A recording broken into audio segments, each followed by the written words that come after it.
For today's video, gagawa nga pala ako ng dessert. Ayan, dalawang box na caramel powder flavor, caramel flavor. Yan ang gatas na gagamitin ko. Tsaka dito ko siya ilalagay mamaya. Ayan. Depende na lang kung magsusobra ng konti. Mag-additional ako sa ibang lalagyan.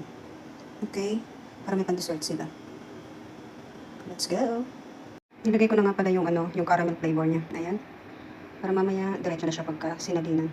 Dagdag ako ng dalawang lalagyan kasi alam ko madami magagawa ko. Okay, let's go. Maglalagay na nga pala ako ng 10 takal ng tubig nito.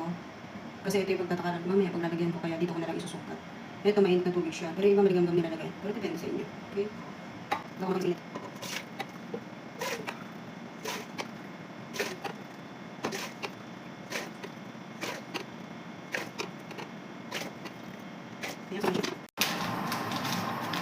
Ibuhos ko na yung caramel.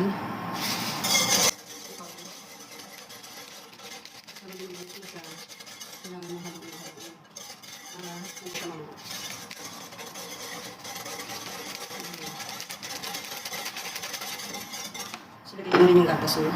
Unti-unti lang.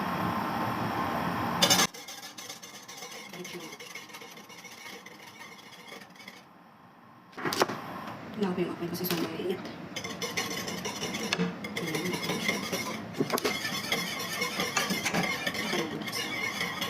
Ayan, haluin lang ng haluin.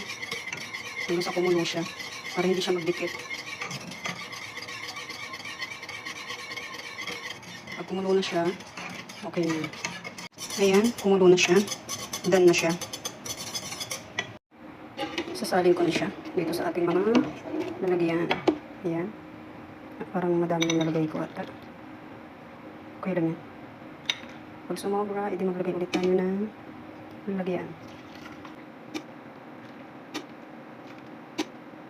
Ay, isa siya. Ako na uusap. Pati ba? Tuwali lang kasi nilagay ko. Hindi siya patuloy nilagay ko. Kung yung uusap, kung yung uusap na. Kung yung uusap naman. Okay na po. Okay na, dalawang isa. Dalawang isa ng fishy. Diwas ko yung gawa.